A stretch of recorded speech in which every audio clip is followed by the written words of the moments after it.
लोकसभेसाठी शरद पवार गटाकडून ज्योती मेटेंच्या नावावर शिक्कामोर्तब झाल्याची माहिती आहे। आज शरद पवार गटाची दुसरी यादी जाहीर होण्याची शक्यता आहे आणि या यादीमध्ये बीड लोकसभेसाठी ज्योती मेटेंच्या नावाची घोषणा होणार असल्याचं सूत्रांकडून कळत आहे। बजरंग सोनावणे यांच्या नावाची देखील चर्चा होती, मात्र मेटे यांच्या नावाला प्राथमिकता दिली आहे। काही दिवसांपूर्वी मेटेंनी शरद पवारांची भेट घेतल्याने त्यांच्या नावाची चर्चा सुरू होती। त्यामुळे जर ज्योती मेटे यांना उमेदवारी जाहीर झाली तर बीडमधून पंकजा मुंडे विरुद्ध ज्योती मेटे असा सामना रंगण्याची शक्यता आहे।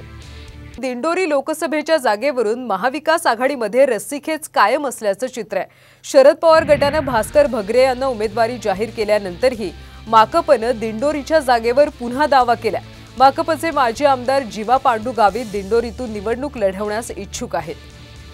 दिंडोरी लोकसभेच्या जागेवरून महाविकास आघाडीमध्ये रस्सीखेच कायम असल्याचं चित्र आहे। शरद पवार गटाने भास्कर भगरे यांना उमेदवारी जाहीर केल्यानंतर सुद्धा माकपने दिंडोरीच्या जागेवर पुन्हा एकदा दावा केला। माकपचे माजी आमदार जीवा पांडू गावित दिंडोरीतून निवडणूक लढवण्यास इच्छुक आहेत।